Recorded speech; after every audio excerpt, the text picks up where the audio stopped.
Hello everyone, मैं अविनाश अपने YouTube channel पर आप सभी का हार्दिक अभिनंदन करता हूं। आज मैं बताने जा रहा हूं डीजल सेट के बारे में, डीजी सेट के बारे में, क्योंकि हर्ल के जो एक्सपीरियंस निकला था उसमें बताया गया था, लिखा गया था कि आपको डीजी सेट का मेंटेनेंस आना चाहिए। उसके बारे में भी आपसे इंटरव्यू में क्वेश्चन पूछी जाएगी ट्रेड टेस्ट में।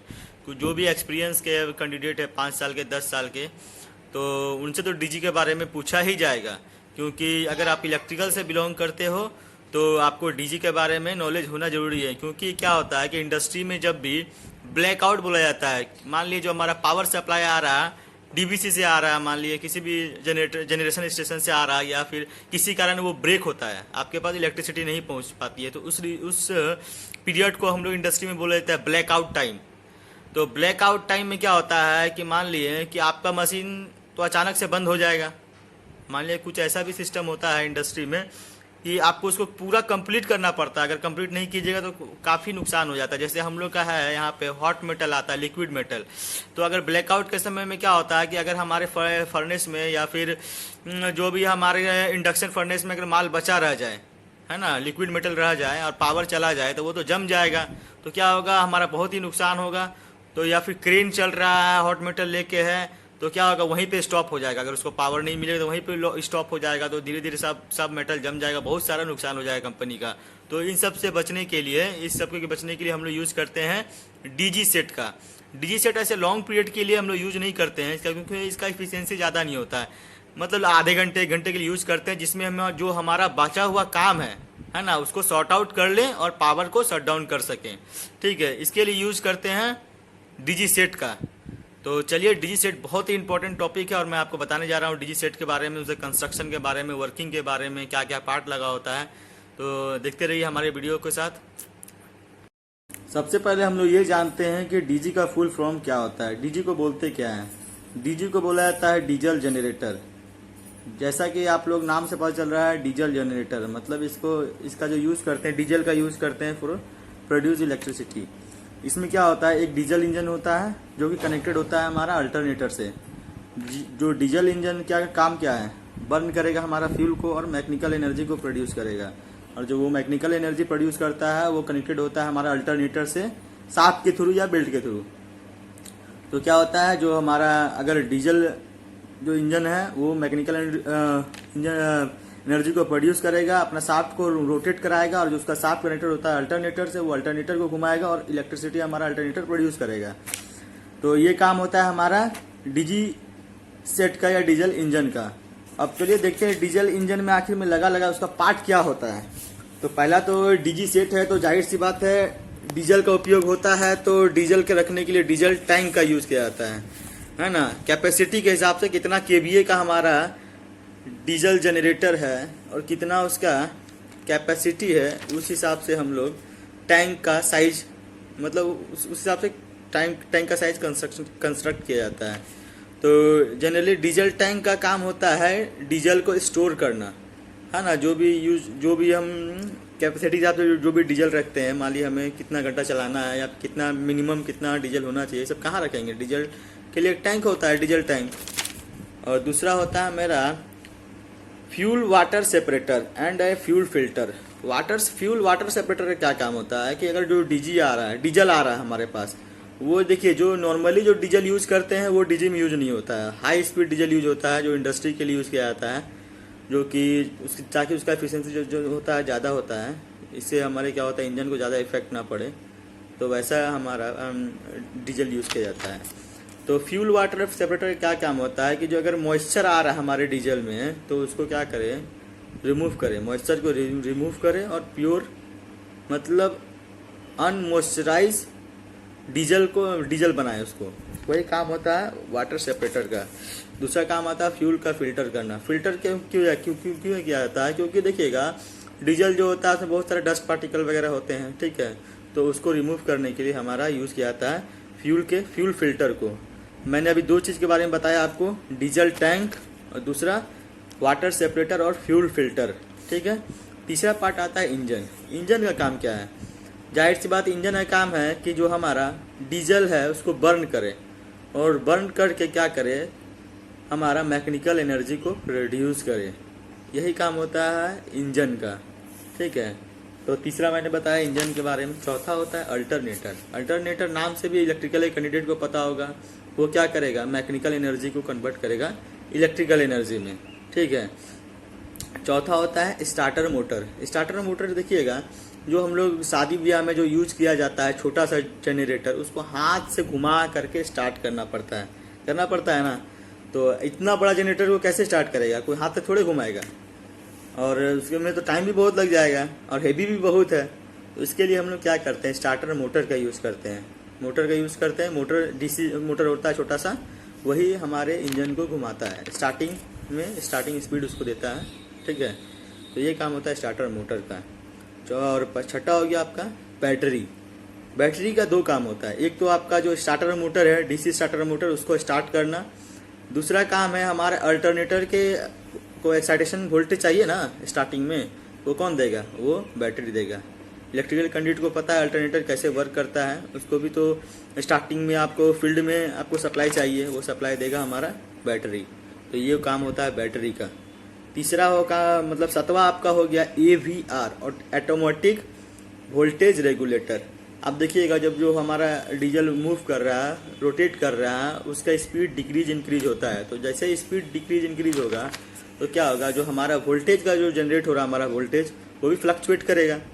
और वही फ्लक्चुएट अगर वोल्टेज हमारे हम लोड पे देंगे तो क्या होगा, इफेक्ट करेगा हमारे लोड को, हमारे इक्विपमेंट को, इलेक्ट्रिकल इक्विपमेंट को इफेक्ट करेगा। तो उन सब से बचने के लिए हम लोग यूज़ करते हैं AVR। AVR क्या होता है कि जो हमारा अल्टरनेटर होता है उसके फ्लाईव्हील से कनेक्टेड होता है, कुछ सेंसर वगैरह लगे होते हैं उसमें, वो सेंस करके बताता है कि हाँ हमारा स्पीड कितना है। तो जो हमारा स्पीड को वो फिक्स करता है, अल्टरनेटर के स्पीड को फिक्स करता है, ना ज़्यादा होने देता है ना कम होने देता है, और इस तरह हमें एक कांस्टेंट वोल्टेज मिलता है। तो AVR का काम है कि वोल्टेज को रेगुलेट करना, एक फिक्स लेवल में हमें वोल्टेज को प्रोवाइड करवाना। तीसरा होता है 8वां नंबर हो गया आपका प्राइमरी लुब्रिकेंट ऑयल पंप। जो हमारे इंजन होता है उसको लुब्रिकेंट के लिए हम लोग ऑयल यूज़ करते हैं, ठीक है। इसको बोला जाता है ल्यूब ऑयल, ठीक है, ताकि हमारा जो इंजन है वो ठंडा रहे। कूलेंट का यूज़ करते हैं, ठंडा रहे। और बहुत सारा लुब्रिकेंट का यूज़ करते हैं ताकि हमारा जो भी फ्रिक्शन कम हो, जो भी मूविंग पार्ट है हमारे इंजन का, उसका फ्रिक्शन कम हो। तो ये होता है लुब्रिकेंट ऑयल का, ठीक है। लुब्रिकेंट ऑयल फिल्टर भी लगा होता है, जो हम लोग कूलेंट यूज़ कर रहे हैं, ल्यूब ऑयल यूज़ कर रहे हैं, उसको फिल्टर, ताकि उसमें भी कोई भी डस्ट पार्टिकल वगैरह ना रहे, उसको भी फिल्टर किया जाता है ताकि मतलब फ्रिक्शनलेस उसको बनाया जाए, अच्छे से वो वर्क करे। तीसरा और अब 10वां नंबर हो गया रेडिएटर एंड फैन। रेडिएटर का यूज़ क्यों करते हैं, नाम से ही लग रहा है रेडिएटर, यानी जो हमारे इंजन को कूलिंग करने के लिए। रेडिएटर का काम क्या होता है, फैन का काम क्या होता है, कूलिंग प्रोवाइड करने के लिए। तो जो हमारा इंजन में जो कूलेंट ऑयल फ्लो हो रहा है वो भी तो धीरे धीरे हीट होता है ना, फ्लो करेगा, गर्म चीज़ से धीरे धीरे हीट होगा ही। तो उसको रेडिएटर के थ्रू ठंडा किया जाता है, और उसमें फ़ैन लगा होता है रेडिएटर में, जो कि हमारे कूलेंट को ठंडा करे, फिर उसको ठंडा करके फिर इंजन में भेजा जाता है, वो फिर वो हीट होकर आता है। यही जो प्रोसेस है वो चलता रहता है। अब 12 नंबर हो गया आपका कंट्रोल पैनल। कंट्रोल पैनल क्यों यूज़ करते हैं, कंट्रोल पैनल में आखिर में होता क्या है कि इलेक्ट्रॉनिक पैनल होता है, ECP, इलेक्ट्रॉनिक कंट्रोल पैनल इसको कहा जाता है। उसमें क्या होता है, स्टार्ट बटन होता है, स्टॉप बटन होता है, सिलेक्शन करने का होता है कि हम को डीजल जो डीजी सेट चलाना है वो ऑटो में चलाना है या मैनुअल में चलाना है। उसमें हम अपने जनरेटर का स्पीड देख सकते हैं, वोल्टेज देख सकते हैं, करंट देख सकते हैं, लोड कितना है हमारा वो देख सकते हैं, और कितना टाइम तक चला है ये भी हम लोग देख सकते हैं। उसको इंजन आवर टाइम रहता है उसमें, ये सब देख सकते हैं। तो वो सब काम होता है कंट्रोल पैनल का। और लास्टवा होता है कैनओपी में क्या होता है, जो डीजल इंजन का जो कवर देखिएगा बड़ा सा कवर रहता है, उसको बोलते हैं कैनोपी। कवर किया जाता है ताकि हमारा बारिश से, धूप से हमारा इंजन को बचाया जा सके, ठीक है। तो जैसा कि आपने बताया, फर्स्ट बार में मैंने बताया आपको डीजल टैंक के बारे में, जिसका काम है स्टोर करना डीजल को। दूसरा पार्ट हो गया मेरा वाटर सेपरेटर का काम है कि जो हमारा डीजल है उससे वाटर को रिमूव करना, मॉइस्चर को रिमूव करना। दूसरा हो गया मेरा फिल्टर का काम है कि जो भी ऑयल आ रहा है और डीजल आ रहा है उसको फिल्टर करके इंजन को देना, प्रोवाइड करवाना। और फिर मैंने बात किया इंजन के बारे में। इंजन का काम होता है मैकेनिकल एनर्जी को प्रोड्यूस करना बाय बर्निंग ऑफ फ्यूल, यानी डीजल को बर्न करके हम लोग मैकेनिकल एनर्जी को प्रोड्यूस करते हैं थ्रू इंजन। फिर उसके बाद मैंने बताया अल्टरनेटर। अल्टरनेटर का काम होता है कि मैकेनिकल एनर्जी को कन्वर्ट करता है इलेक्ट्रिकल एनर्जी में, जो कि कनेक्टेड होता है शाफ्ट के थ्रू डीजल इंजन से।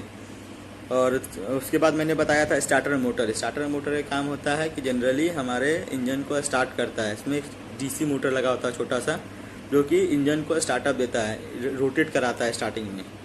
उसके बाद बैटरी का 2 काम मैंने बताया था आपको, अल्टरनेटर के एक्साइटेशन के लिए, फील्ड के एक्साइटेशन के लिए, और जो डीसी मोटर स्टार्टर मोटर लगा होता है उसको स्टार्ट करने के लिए। फिर मैंने बताया था AVR ऑटोमेटिक वोल्टेज रेगुलेटर, जिसका काम होता है हमारे फिक्स वोल्टेज प्रोवाइड कराना, ठीक है। उसके बाद लुब्रिकेंट ऑयल, जो कि लूब ऑयल यूज़ किया जाता है। फिर रेडिएटर और फैन, जिसका काम होता है कूलेंट को ठंडा करना। अब देखते हैं कि क्या क्या प्रॉब्लम आता है हमारे डीजल सेट में। कभी कभी देखिएगा हाई जब भी जो भी एक्सपीरियंस कैंडिडेट है उनको पता होगा, डीजी जो होता है हमारा हाई टेम्परेचर से ट्रिप कर जाता है। आखिर में हाई टेम्परेचर का काम क्या है, कैसे हाई टेम्परेचर हो जाता है डीजल इंजन का। तो अगर हमारा जो कूलेंट हो गया वो काम ना करे सही तरीके से, उसका जो भी उसका एफिशिएंसी है कूलेंट का लो हो जाता है, धीरे धीरे तो लो होगा ही, तो क्या होगा, वो कूलेंट काम नहीं कर पाता है और हीट को एब्जॉर्ब जल्दी नहीं कर पाता है। तो उस कंडीशन में क्या होता है, हमारा टेम्परेचर हाई बताएगा। या फिर हमारा रेडिएटर जो होता है वो चॉक हो जाए, कहीं ब्लॉक हो जाए, रेडिएटर सही से काम ना करे, तो भी टेम्परेचर हाई हो जाएगा हमारे इंजन का, तो भी हमारा ट्रिप करेगा हाई टेम्परेचर से।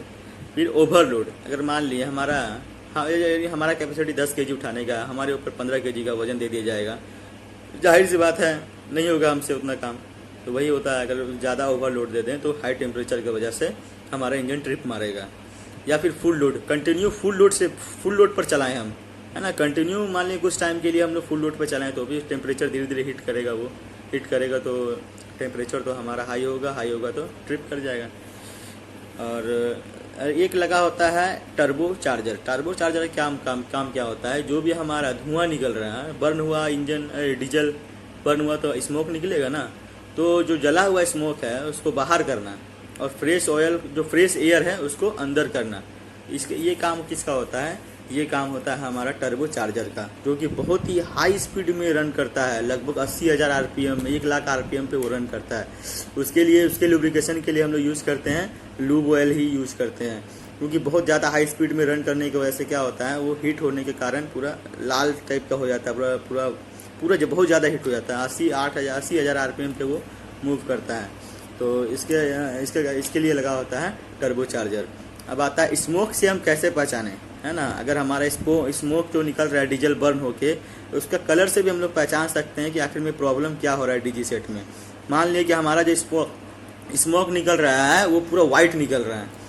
अगर वाइट स्मोक निकल रहा है इसका मतलब क्या है कि जो हमारा डीजल आया है तो उसमें जो वाटर सेपरेटर है वो सही से काम नहीं कर रहा है, हमारा जो डीजल है उसमें मॉइस्चर मिला हुआ है, तो इसलिए उसमें बहुत ज़्यादा वाइट एकदम डीजी सेट से धुआं निकलेगा। मान लिया ब्लैक निकलता है, ब्लैक निकलने का मतलब क्या है कि हमारा जो डीजल है वो सही से बर्न नहीं हो रहा, हमारा एफिशिएंसी जो कम हो गया है ना, हमारा जो इंजन का एफिशिएंसी कम हो गया है, वो ज़्यादा बर्न नहीं कर पा रहा है, कंजप्शन ज़्यादा हो रहा है डीजल का ज़्यादा कंजप्शन हो रहा है, तो हमारा क्या होगा, ब्लैक धुआं निकलेगा, ठीक है। नॉर्मल लोड पे क्या होता है, हमारा लाइटली ग्रीन धुआं निकलेगा, लाइटली ग्रीन, ठीक है। तो धुआं से भी हम पहचान सकते हैं कि हमारा डीजी सेट का कंडीशन क्या है। कूलेंट का जैसे बताया था मैंने, कूलेंट का काम होता है कि जो भी हमारा इंजन है, ठीक है, उसको कूल करना। कूलेंट में हम लोग वाटर का जनरली यूज नहीं करते हैं, एक कूलेंट ऑयल होता है जिसका जो कि हीट को अच्छे तरीक़े से एब्जॉर्ब करता है और जल्दी ठंडा भी हो जाता है, इसलिए हम लोग कूलेंट का यूज़ करते हैं, ठीक है। और बैटरी के बारे में बता दिया। बैटरी का क्या होता है, जनरली बैटरी का धीरे धीरे क्या होता है, डीजी सेट जल्दी यूज होता नहीं है इंडस्ट्री में, जब ब्लैकआउट का टाइम होता है तो भी यूज होता है। तो हम लोग टाइम टू टाइम क्या करते हैं, हमारे जो बैटरी होता है उसका सप्लाई वोल्टेज जितना भी है 12 वोल्ट का बैटरी है अगर, तो उसे चेक करते रहते हैं कि सप्लाई सही से आ रहा है या ना आ रहा है। तो यही होता है डीजी सेट का काम और डीजी सेट का कंस्ट्रक्शन। मैंने जहाँ तक मतलब मुझे जहाँ तक पता था मैंने आप लोगों को बता दिया। आशा करता हूँ कि आप लोगों को भी ये बात समझ में आई होगी और भी नॉलेज लेके मैं आप लोगों को बताने का कोशिश करूँगा। अगर मेरा वीडियो आप लोगों को पसंद है तो प्लीज़ हमारे चैनल को like, subscribe and press bell button and support कीजिए हम लोगों को। Thank you everyone, thank you.